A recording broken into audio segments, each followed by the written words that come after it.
Welcome to everyone বন্ধুরা, অনেকদিন পর তোমার সামনে চলে এলাম। এবারে তোমার সামনে বড় প্রশ্নগুলো পুঙ্খানুপুঙ্খ আলোচনা নিয়ে চলে এলাম। সেখানে কিছু কিছু জায়গায় হয়তো সিলি মিস্টেক তোমাদের হয়তো হয়ে যেতে পারে, তো সেগুলো একটু দেখে নিও এবং অবশ্যই ভিডিওটি ভালো লাগলে লাইক শেয়ার করে দিও। তো শুরু করা যাক।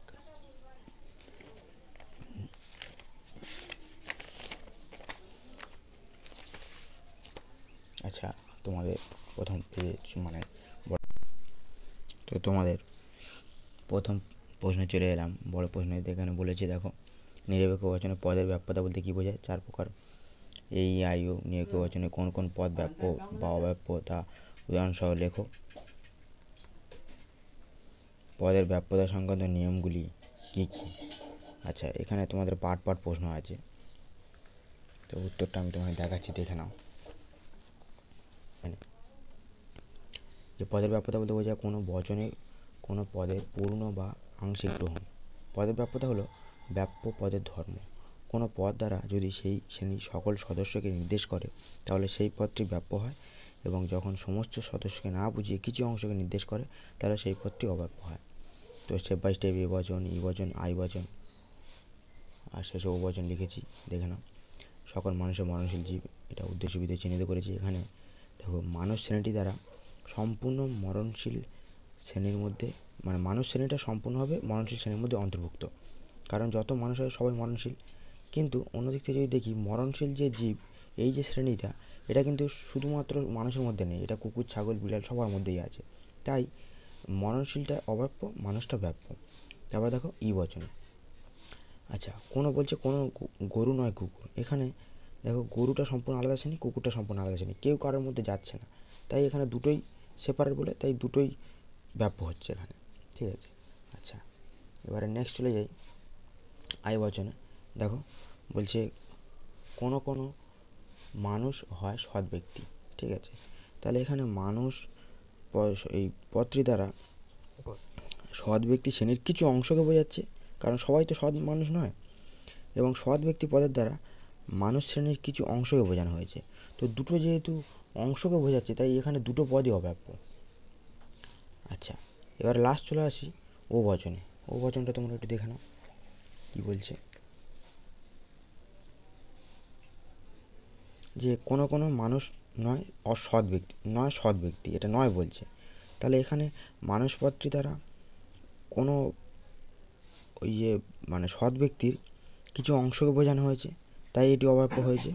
এবং সৎ ব্যক্তি পদটি দ্বারা মানুষ শ্রেণীর কিছু অংশকে না থাকার কথা বলা হয়েছে। তা না থাকার কথা যদি বলা হচ্ছে, মানে সৎ নয় তারা, তাই কিন্তু এটা ব্যাপ্য হয়েছে, ঠিক আছে। তো দেখে নিও ভালোভাবে আরেকবার পুরোটা। আচ্ছা, এবারে দেখো, তোমাদের পরের পার্ট অথবা দেওয়া আছে। এখানে তোমাদের বচনে রূপান্তর করতে বলে তর্ক বিজ্ঞানসম্মত রূপে, এবং তাদের গুণ আর পরিমাণ নির্ণয় করতে বলেছে। তো আমরা সেইভাবে দেখব। আচ্ছা, দেখো এখানে যে আচ্ছা, একটা তোমাদের আগের যে পার্টটায় লাস্ট পার্টটা ছিল যে পদের ব্যাপ্যতা সংক্রান্ত নিয়মগুলো, তো সেই নিয়মগুলো দেখে নাও। যে এখানে পরিষ্কার করে লিখে দিয়েছি, এগুলো তো আর আলাদা করে কিছু বলার নেই, ঠিক আছে। এবং তারপরে তোমাদের বচনে চলে যাচ্ছি। বলছে সবাই সাধু নয় যারা গির্জায় যান। তাহলে সবাই মানে সব বোঝাচ্ছে, তার সঙ্গে নয়। তাহলে আমরা জানি যে সবার সঙ্গে সব মানে বচন, তার সঙ্গে যদি নয় যুক্ত থাকে সেটা তাহলে ও বচন হয়ে যাবে, ঠিক আছে। তাহলে ও বচনে করেছি কোনো কোনো সাধু নয় এমন যারা গির্জা গমনকারী, এমন যারা গির্জা গমনকারী, গির্জায় গমনকারী মানে যারা গমনকারী মানে যায় আর কি। তাহলে এই এর পরিমাণটা হচ্ছে বিশেষ আর গুণটা হচ্ছে নঙার্থক, এবং এটা অবশ্যই লিখবে যে এটি একটি বিশেষ নঙার্থক বচনে। অবশ্যই আকারটা দিয়ে দিলে ভালো হয়, এবং শেষে ও বচনটা অবশ্যই লিখবে। নেক্সট বলছে কেবলমাত্র বুদ্ধিমানরাই কবি। তাহলে কেবলমাত্র থাকলে তোমরা জানো উদ্দেশ্য বিধেয় পাল্টে যায়, ঠিক আছে। তাহলে এবং এটা এ বচন হয়, তাহলে সকল কবি হয় বুদ্ধিমান ব্যক্তি। ব্যক্তিটা দিলেও হবে, না দিলেও হবে। এবং গুণ সদার্থক, পরিমাণ সামান্য বা সার্বিক, তাহলে এটি একটি সামান্য সদার্থক বচন। আচ্ছা, নেক্সট চলে আসি। বলছে দার্শনিকরা কখনোই সুখী হন না। তাহলে এটা হন না শুধু বলছে, ঠিক আছে, তাই এটা ই বচন। তাহলে কোনো দার্শনিক নয় সুখী, দেখো নঅর্থক এবং সামান্য বা সার্বিক, এটা একটি সামান্য নঅর্থক বচন। আর লাস্ট চলে আসি যে বলছে কিছু বন্যপ্রাণী হিংস্র, কিছু, তাহলে কিছু বন্যপ্রাণী যেহেতু সঅর্থকভাবে বলছে, তাহলে কিছু মানে কোনো কোনো হয়ে যাবে, কোনো কোনো বন্যপ্রাণী হয় হিংস্র, এটা আই বচন, কোনো কোনো এস হয় পি, ঠিক আছে, তাই এটা আই বচন সঅর্থক আর বিশেষ, এটি একটি বিশেষ সঅর্থক বচন। আচ্ছা, পরের পাটে চলে আসি। পরের পাটে বলছে আবর্তন কাকে বলে, এই আই বচনের দৃষ্টান্ত, আবর্তন দৃষ্টান্ত দাও, এই বচনে সরল সমাধান করে সমন্বয় কেন। দেখো সুন্দর করে লিখে দিয়েছি তোমাদের, যে অমাধ্যম অনুমানে একটি বচনের গুণ অপরিবর্তিত রেখে উদ্দেশ্য ও বিধেয়কে ন্যায়সঙ্গতভাবে যথাক্রমে অন্য একটি বচনের বিধেয় উদ্দেশ্যে পরিণত করা হয় তাকে আবর্তন বলে। এই বচনে আবর্তন দেখো কীভাবে করা হয়েছে, সকল মানুষ ও মানুষের জীব, তো এটা আই বচন হয়ে যাবে, কোনো কোনো মানুষের জীব হয় মানুষ, এটা কোনো মানুষ নয় ঈশ্বর, কোনো ঈশ্বর নয় মানুষ, কোনো কোনো মানুষ হয় সাধু, কোনো কোনো সাধু হয় মানুষ। আর ও বচন আবর্তন সম্ভব না, কেননা এক্ষেত্রে ব্যাপ্যতার নিয়মটি লঙ্ঘিত হয়, যেখানে বলা হয়েছে যে পদ আশ্রয়কে ব্যাপ্য হয়নি সে পদ সিদ্ধান্তে ব্যাপ্য হতে পারবে না। এখানে আবর্তন করতে গেলে মানে অলস পদটি, এই যে লেখা আছে, অলস পদটি আশ্রয়কে ব্যাপ্য হলেও সিদ্ধান্তের স্থান পরিবর্তন করায় অব্যাপ্য হয়ে পড়বে, তাই এটি সম্ভব নয়। আর লাস্ট পার্টটা ছিল যে এ বচনে সরল আবর্তন সম্ভব নয়, কেন না ব্যাপ্যতা নিয়মটি এক্ষেত্রে লঙ্ঘিত হয়। এই বচন যেহেতু উদ্দেশ্য পদকে ব্যাপ্য করে এবং বিধেয় পদকে অব্যাপ্য করে, সেক্ষেত্রে আবর্তন করার সময় উদ্দেশ্য বিধেয় পদের স্থান পরিবর্তনের ক্ষেত্রে সমস্যা হয়ে যায়, তাই যে পদ আশ্রয়কে ব্যাপ্য হয়নি সেই পদ সিদ্ধান্তে ব্যাপ্য হয়ে পড়ে, এই জন্য। আচ্ছা, পরের পাটে চলে যাই। আচ্ছা, পরের পাটে বলেছে যুক্তিবিজ্ঞান সম্মত আকারে পরিণত করো এবং তাদের বিবর্তনের আবর্তন, মানে বিবর্তন আবর্তন মানে বিবর্তন করে আবর্তন করতে হবে, কিন্তু এটা কিন্তু তোমরা মাথায় রাখবে। তো স্টেপ বাই স্টেপ দেখো। প্রথম বলেছে যে কেবলমাত্র পণ্ডিত ব্যক্তিরাই শিক্ষক, তো এর তর্কবিজ্ঞান সম্মত রূপ হচ্ছে কেবলমাত্র যেহেতু বলেছে তার উদ্দেশ্য বিধেয় পাল্টে যাবে এবং এ বচন হবে সকল শিক্ষক হন পণ্ডিত ব্যক্তি। তো এর বিবর্তন, এ বচনের বিবর্তন তোমরা জানো যে ই বচন হয় এবং এর বিধেয়ের সঙ্গে শুধু অকার দিয়ে একটা ড্যাশ দিতে হয়, এটাই নিয়ম। তো তাহলে কোনো শিক্ষক নন অপণ্ডিত ব্যক্তি, মানে ই বচনের রূপটা হবে, ই বচনের গুণটা বসবে আর কি, ঠিক আছে। আচ্ছা, তার আবর্তন, ই বচন আবর্তন ই বচন, কোনো অপণ্ডিত ব্যক্তি, এখানে আবর্তনের ক্ষেত্রে তোমরা জানো উদ্দেশ্য বিধেয় ওটা পাল্টে যায়, ঠিক আছে, তাই এটা হয়েছে। আচ্ছা, নেক্সট কোনো কিছু কিছু মানে সত্য কথা বলে, তো কিছু আছে যেহেতু এটা ই বচন, এই আই বচন হবে, তো কোনো কোনো মানুষ হন সত্যবাদী। আচ্ছা, এর বিবর্তন আই বচন বিবর্তন ও বচন, কোনো কোনো মানুষ নন অসত্যবাদী। আচ্ছা, এখানে একটা মজার ব্যাপার, এর যখন আবর্তন করতে যাবো আবর্তন কিন্তু সম্ভব নয়, কেননা এক্ষেত্রে ব্যাপ্যতার নিয়মটি লঙ্ঘিত হয়, যেখানে বলা হয়েছে যে পদ আশ্রয়কে ব্যাপ্য হয়নি সেই পদ সিদ্ধান্তে ব্যাপ্য হতে পারবে না। অপরদিকে এও বলা যায় যে পদ সিদ্ধান্তে ব্যাপ্য হয়নি সেই পদ আশ্রয়কে ব্যাপ্য হতে পারবে না। আচ্ছা, 3 নম্বরটা দেখো, বৃত্ত কখনোই ত্রিভুজ হয় না, তাহলে হয় না বলেছে, এটা ই বচন, যে কোনো বৃত্ত নয় ত্রিভুজ, এটা ই বচন, এর বিবর্তন হয়ে যাবে এ বচন, সকল বৃত্ত হয় অত্রিভুজ। আর এ বচনে আবর্তন তোমরা জানো আই বচন, কোনো কোনো অত্রিভুজ হয় বৃত্ত, ঠিক আছে। আচ্ছা, লাস্ট চলে আসি, বলছে যে প্রভাবশালী ব্যক্তিরা সাধারণত অসাধু, তো সাধারণত বলেছে মানে এটা আই বচন, তো কোনো কোনো প্রভাবশালী ব্যক্তি হয় অসাধু, এর বিবর্তন ও বচন হবে, যে কোনো কোনো প্রভাবশালী ব্যক্তি নয় অসাধু, বা এটা তোমরা এখানে একটা মজার জিনিস, যে অসাধু কেটে গিয়ে এটা শুধু সাধুও দিলে ভুল হবে না, কিন্তু এটা দিলেও হবে এবং সাধু যদি দিতে দাও তাতেও কিন্তু ভুল নয়, এটা কিন্তু তোমরা মাথায় রাখবে এই জায়গাটা, ঠিক আছে, এই জায়গাটা বিশেষভাবে মাথায় রাখবে। আচ্ছা, এবং ও বচনে আবর্তন সম্ভব নয়, সেটা তো উপরে লিখেছি, তাই এখানে আর নতুন করে লিখলাম না, শুধু লিখলাম যে সম্ভব নয়, কারণ এক্ষেত্রে ব্যাপ্যতার নিয়মটি লঙ্ঘিত হয়। আচ্ছা, পরের পাড়ে চলে যাই। পরের পাড়ে যাও, তোমাদের বলেছে এই যে নিরপেক্ষ ন্যায় থেকে প্রশ্ন এসে দুটো, তো সেগুলো আমরা স্টেপ বাই স্টেপ দেখব। আচ্ছা, দেখো এখানে লিখেছি যে প্রথম বলেছে যে এই ন্যায়টি অবশ্যই বৈধ, কেননা সকল বৈধ ন্যায়ের মতো এটিও 3 পদ বিশিষ্ট, ঠিক আছে। আচ্ছা, প্রধান আসছে বাক্য, অপ্রধান আসছে বাক্য, সিদ্ধান্তটা প্রথমে ধরবো। তোমরা জানো কেননা আগের বাক্যটা সিদ্ধান্ত হয়, তাহলে এই ন্যায়টি অবশ্যই বৈধ, এটা সিদ্ধান্ত হবে যে এই ন্যায়টি হয় বৈধ ন্যায়, ঠিক আছে, বৈধ ন্যায় দিলাম এটা সুবিধার জন্য, ঠিক আছে। তোমরা এখানে বৈধ দিয়ে দেখতে পারো, যে যেহেতু এখানে বৈধ আছে কিন্তু এখানে প্রধান আসছে বাক্যটা করার ক্ষেত্রে তখন মুশকিল হয়ে যাবে, তো তাই বৈধ ন্যায় দিলাম। তাহলে এটা এস, এটা পি, এটা পক্ষ, এটা সাধ্য। তাহলে তোমরা জানো যে এসটা সবসময় অপ্রধান আসছে বাক্যে বসে, পিটা প্রধান আসছে বাক্যে বসে, তো সেই অনুযায়ী দেখো এই ন্যায়টি কোথায় আছে দেখব, এই ন্যায়টি এটিও, এটিও মানে এই ন্যায়টির কথা বলছে, তাহলে এটিও তিনটি পদ বিশিষ্ট, তাহলে এই ন্যায়টি হয় তিনটি পদ বিশিষ্ট, এটা অপ্রধান আসবাকে বসে গেল, তাহলে এটা এস হবে, এটা এস, আর এটা এম হয়ে গেল। আর লাস্ট যে বাক্যটা পড়ে আছে যে সকল বৈধ ন্যায়ের মতো, কেননা সকল বৈধ ন্যায়ের মতো এই তিনটি, তাহলে সকল বৈধ ন্যায় হয় তিনটি পদ বিশিষ্ট। তাহলে এই যেখানে যে বৈধ ন্যায় চলে এলো, তো এখানে এটা বৈধ ন্যায় দিলেও মানে ভালো হয় আর কি, জিনিসটা দেখতে মানানসই হয়, নাহলে চারিপদে দুষ্ট হয়ে যাবে। তো তিনটে দাগতে আনলাম, এম দুটো জুড়ে দিলাম এখানে, ঠিক আছে। এটা তিনটে এ বচন এবং এটা দ্বিতীয় সংস্থান, তাহলে A2 হলো। এখানে একটা দেখার বিষয়, আচ্ছা এখানে এটা অনেকেই তোমাদের বারবার এক কথা বলছো, ঠিক আছে। আচ্ছা এখানে অবশ্যই তোমরা হেতুপদটা দেখবে, ঠিক আছে। এই হেতুপদ দুটো আসবাকের মধ্যে একবার ব্যাপ্য হতেই হবে, ন্যায় অনুমানের নিয়ম অনুযায়ী এটাই বলা হয়েছে, দ্বিতীয় নিয়ম অনুযায়ী, যে দুটো আসবাকের মধ্যে হেতুপদটিকে অন্তত একবার ব্যাপ্য হতেই হবে। যেহেতু এ বচন বিধেয় ব্যক্তি ব্যাপ্য করে না, তাই এ বচনের বিবিধ স্থানে দুটো ক্ষেত্রেই বসেছে, তাই অব্যাপ্য হয়ে পড়েছে, তাই এখানে অব্যাপ্য হেতু দোষ। এখানে সবচেয়ে বিশেষভাবে তোমাদের একটা জিনিস দেখো তোমরা, যে এই যে বৈধ ন্যায়, এই পদটা এ বচনে বিধেয় স্থানে বসছে, তাহলে অব্যাপ্য হয়েছে। এই পদটা আবার যখন প্রধান আসবাকে এ বচনের উদ্দেশ্যস্থানে বসছে, সেটাও কিন্তু ব্যাপ্য হয়ে গেছে। তাহলে এটা কিন্তু, এটা পি ফর সাধ্য, তাহলে এটা কিন্তু সাধ্য দোষও হতে পারত। যেহেতু মানে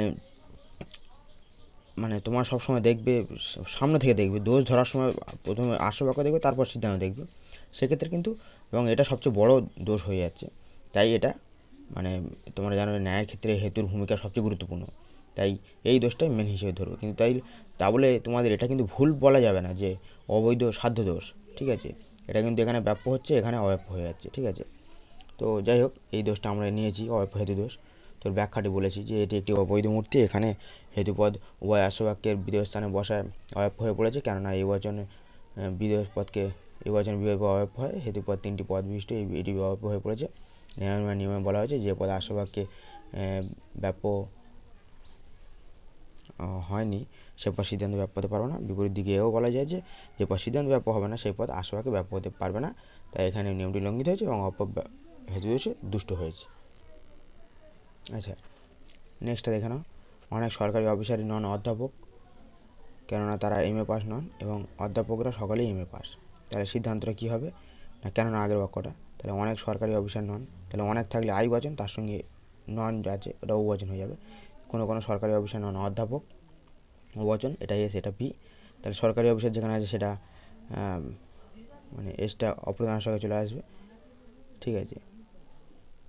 তাহলে তারা মানে সরকারি অফিসার এমএ পাস নন, তাহলে দেখো সরকারি অফিসার নন এমএ পাস, এটা ও বচন, এটা এস এটা এম হয়েছে। আর লাস্ট যে বারটা পড়ে আছে, অধ্যাপকরা সকলেই মানে এ বচন, সকল অধ্যাপক হন এমএ পাস, ঠিক আছে। তো এটা দেখো, এটা তোমাদের একটা বৈধ মূর্তি হয়ে গেছে, যার নাম বারক। এটা স্টেপ বাই স্টেপ এমটা জুড়বে, এটা দ্বিতীয় সংস্থানে তোমরা জানো যে বারবারা সিলিন্ডার এ ফেরি, এটা চারটে মানে প্রথম সংস্থানের বৈধ মূর্তি। কেমিস্ট্রি সিআরই ফেস্টুনে বারকো, এটা চারটে হচ্ছে দ্বিতীয় সংস্থানের, তাহলে তার মধ্যে এটা পড়ে আছে দ্বিতীয় সংস্থানের 4 নম্বরটা হচ্ছে বারকো, তাই এটা বৈধ মূর্তি। আচ্ছা পরে চলে আসি পেজে প্রশ্নে, দেখো এখানে তোমার টিকা লেখার কথা বলেছে, অব্যাপ্য হেতু দোষ আর অবৈধ সাধ্য দোষ। তো দুটো পরপর দেখে নাও, সুন্দর করে লিখে দিয়েছি, ঠিক আছে। ধরিয়ে দেবে যে ন্যায় অনুযায়ী তৃতীয় নিয়মে বলা হয়েছে হেতুপদকে দুটি আসবাকের মধ্যে অবশ্যই একবার ব্যাপ্য হতে হবে।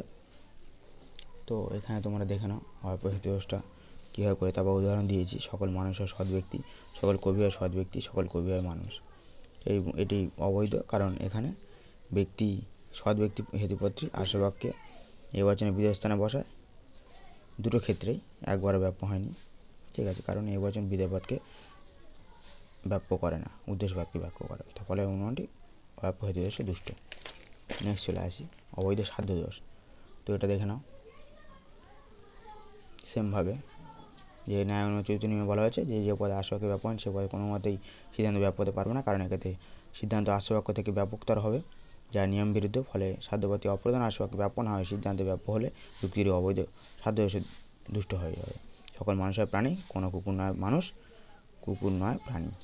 তাহলে এখানে একটু চিহ্নিত করে দিলে ভালো হয়, এসপি, আচ্ছা কুকুর এস, আর প্রাণীটা পি, মানুষটা এম, এটা হলে ভালো হয়। ঠিক আছে, দেখো এই পি ফর সাধ্য আর এস ফর পক্ষ, ঠিক আছে। তো এখানে দোষ ঘটছে, ঠিক আছে, দেখে নিই, ঠিক আছে। আচ্ছা, নেক্সট তোমাদের প্রশ্নে চলে আসি। প্রশ্নে একটা আকার দিয়েছে, এটা অন্যয় পদ্ধতির আকার দিয়ে বলেছে এর সংজ্ঞা চিহ্নিতকরণ করতে হবে, তারপর সংজ্ঞা, তারপর আকার, তারপর সুবিধা অসুবিধা। আর তারপরে প্রশ্ন বলেছে যুগ্মপদ, যুগ্ম বলতে অন্যয় ব্যতিরেক পদ ধরা, সে পদ্ধতি আলোচনা করতে হলে সংজ্ঞা, আকার, দৃষ্টান্ত, সুবিধা অসুবিধা। তো দুটো প্রশ্ন পরপর আমরা তোমায় দেখাবো। দেখো চিহ্নিতকরণ করেছি, প্রথমটা আকার দেখে ওটা অন্যয় পদ্ধতি, যে মিলে অন্যয় পদ্ধতি সূত্রকে ব্যাখ্যা করেছেন যে দুই বা ততোধিক দৃষ্টান্তে যদি একটি মাত্র সাধারণ বিষয়ের মিল থাকে তাহলে যে একমাত্র বিষয়টির মিল আছে সেই বিষয়টিকে আলোচ্য ঘটনা, কার্য বা কারণ বলা যাবে। আকারটা দেখানো, ওখানে যে আকারটা সেটাই, ঠিক আছে।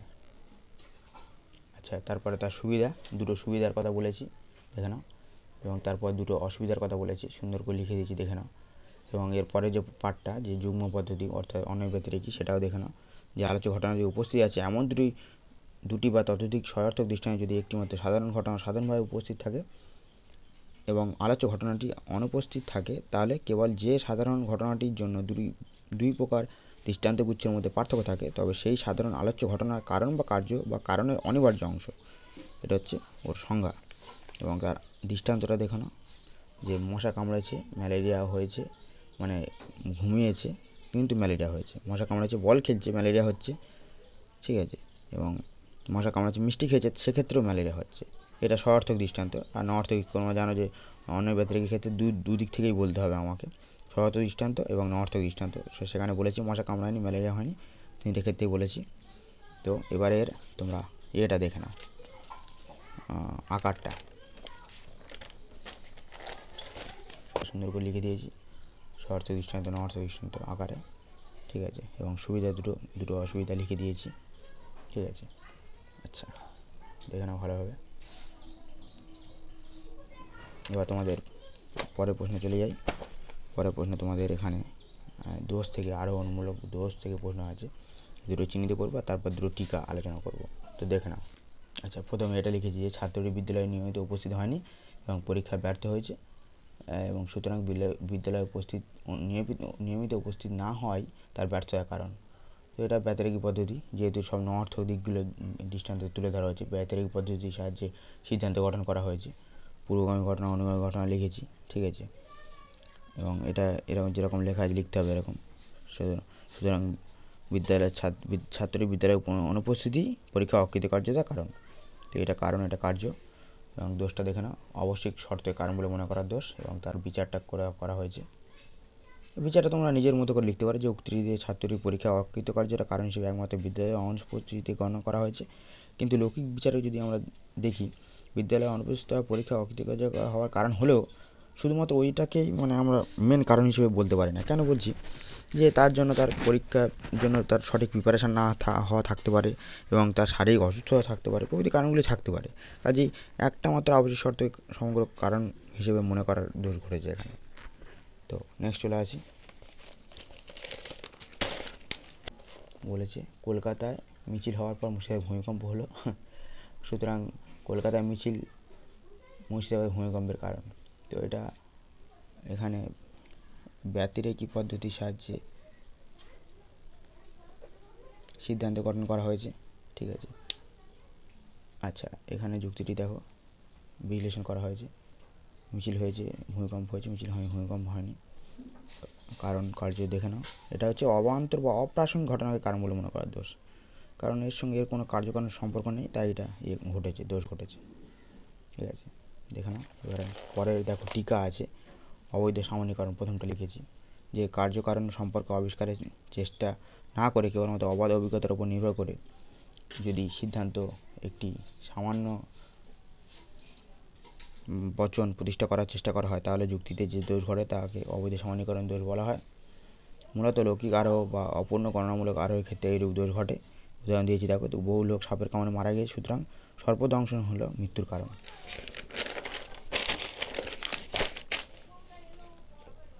ঠিক আছে। তারপর দোষটা বলেছি অবৈধ সামান্যীকরণ এবং তার বিচার করেছি, উপরোক্ত যুক্তিটিতে অবাধ অভিজ্ঞতার ভিত্তিতে কয়েকটি ক্ষেত্রে সর্পদংশনের মৃত্যু হওয়ার পর্যবেক্ষণ করে কারণ সম্পর্ক বিচার না করে সিদ্ধান্ত করা হয়েছে যে সর্পদংশন হলো মৃত্যুর কারণ। কিন্তু এমন অনেক ক্ষেত্রে দেখা গেছে যেখানে সর্পদংশন হয়েছে কিন্তু মৃত্যু ঘটেনি।